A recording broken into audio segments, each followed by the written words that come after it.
और ये देखें व्यूअर्स शेरू, ये शेरू का घर नीट एंड क्लीन और मौसम बड़ा प्यारा बना हुआ है। क्या कमाल मौसम बना हुआ है, मैं कहता हूँ ज़बरदस्त। कल से बादल हैं यहाँ पे और ये मौसम की सूरत हाल है। तो भाई जी अस्सलाम वालेकुम, welcome back to my new blog. कैसे हैं व्यूअर, आप सब ठीक होंगे, उम्मीद करता हूँ खैर खैरियत से होंगे। तो अल्लाह का नाम लेकर वीडियो को शुरू करने से पहले मेरे चैनल को सब्सक्राइब कर दें, लाइक कर दें, बेल आइकन दबा दें, आगे दोस्तों को शेयर कर दें। और ये देखें जी शेरू,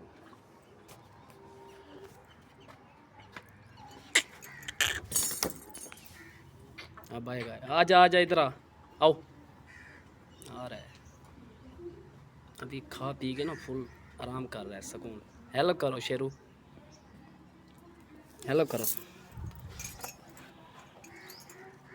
हेलो करो।